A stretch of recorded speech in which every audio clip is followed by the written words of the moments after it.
Have you ever felt completely trapped by your circumstances? Like you're stuck? Well, today we're diving into a powerful letter written from inside a Roman prison that might just hold the key to finding real joy, even in the darkest of places. Let's get into it. I want you to just keep this question in the back of your mind as we go, because the guy who wrote this letter, the Apostle Paul, is about to flip his whole situation on its head. He's going to show us how chains can actually set a message free. All right, so let's set the scene. Imagine a damp, cold prison cell somewhere in Rome, probably around 62 AD. You can practically smell the stone and straw. And in that dim light, you've got two guys, Paul and his younger partner Timothy, carefully writing a letter. Let's start right at the top with verse 1. Think of it like the from in two fields on an email. It's from Paul and Timothy, bondservants of Jesus Christ, and it's going to all the saints in Christ Jesus who are in Philippi. These are his friends. Now, verse 2. This is the greeting.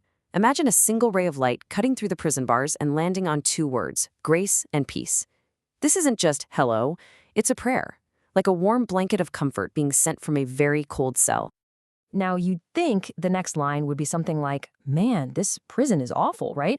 But Paul does a complete 180. He shifts from talking about his location to his emotion, and that emotion is pure, unfiltered joy. In verse 3, he kicks it off with, I thank my God upon every remembrance of you. You can just picture Paul closing his eyes, seeing the faces of his friends flash in his mind, and it brings an instant smile. Verse 4 keeps it going, always in every prayer of mine, making request for you all with joy. His prayers for them aren't chores, they're celebrations. So why is he so happy? Verse 5 tells us, for your fellowship in the gospel from the first day until now. They've been partners in this from the very beginning. Think of them as co-founders of a world-changing movement. That partnership, that fellowship, is everything to him. Okay, before we jump to the next verse, we've got to zoom in on this key phrase, good work. Now, what does Paul mean by that? This isn't about just doing a bunch of good deeds. It's way deeper. It's the total inside-out transformation that God himself starts in a person, and, this is the important part, that he promises to finish. It's like a divine renovation project for your soul. And that idea perfectly sets up verse 6. Paul says he's confident of this very thing, that he who has begun a good work in you will complete it. You see, just like a master sculptor sees the final statue inside the block of marble, God already sees the finished masterpiece in you. He's just chipping away the rough edges. Then in verse 7, Paul brings it back to his friends. He says it's only right for him to feel this way because he holds them in his heart, that they are all sharing in this grace together, even while he's locked up.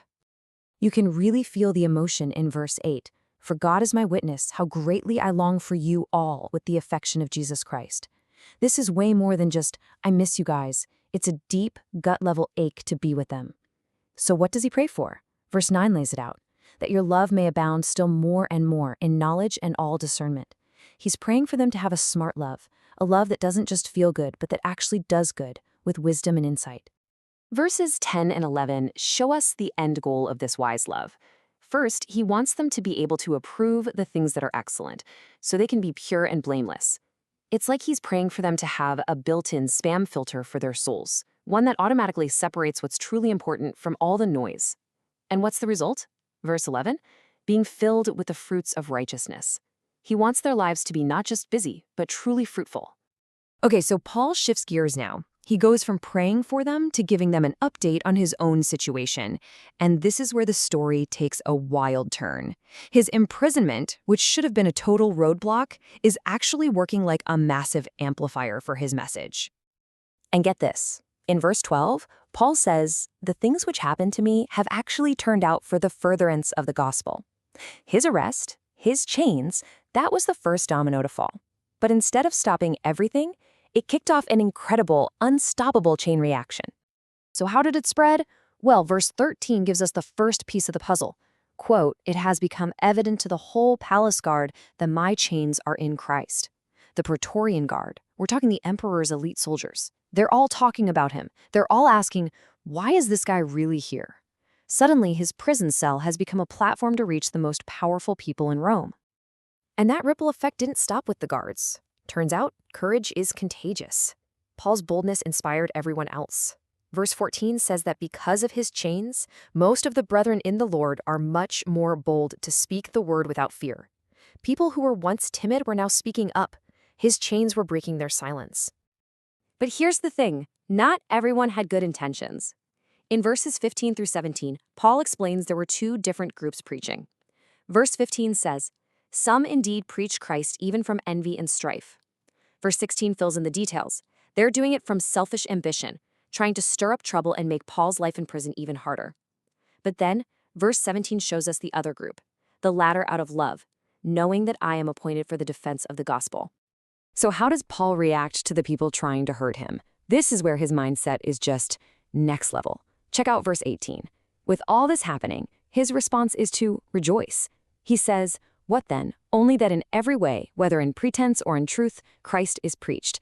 And in this I rejoice, yes, and will rejoice." Why? Because for Paul, the mission was bigger than his ego.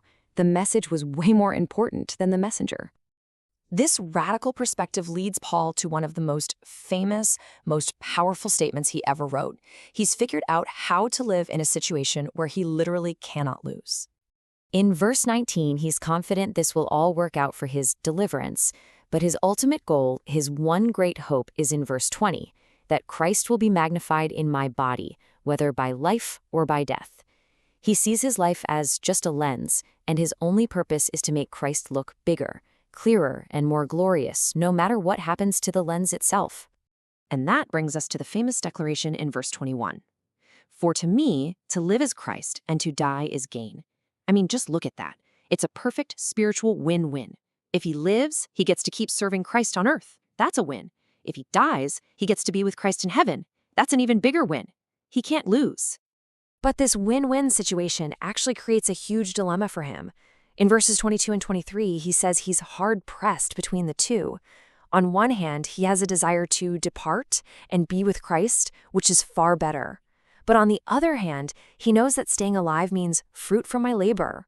It's this impossible choice between ultimate personal fulfillment and continued purposeful service.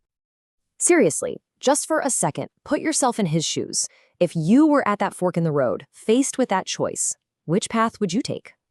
Paul makes his decision. In verse 24, he says, "To remain in the flesh is more needful for you." Verses 25 and 26 show us his totally selfless choice. He knows he will stay, he will continue on with them, all for their progress and joy of faith. He chooses what they need over what he wants. So, Paul makes the choice, service over self. And once that decision is made, he turns the camera away from his own story and points it directly at them and at us. He issues this powerful call to action that's just as relevant today. Verse 27 lays out the main command. Let your conduct be worthy of the gospel. And how do you do that? By standing fast in one spirit, with one mind, striving together. Then, in verse 29, he totally flips the script on the idea of suffering. He says it's not a punishment. It's a gift, a privilege. Just like their faith is a gift, so is the opportunity to stand up for that faith. And finally, in verse 30, he gives them this incredible encouragement. You are not alone. He says you're facing the exact same conflict that you saw in me. We're in this together. And that brings us right back to where we started. Paul found his mission field inside a prison cell. So the question for us isn't if we have a mission field, but where it is. Look around at your life, your circumstances, your challenges, even your chains. That place you feel stuck, that right there, that might just be your greatest opportunity. What are you going to do with it?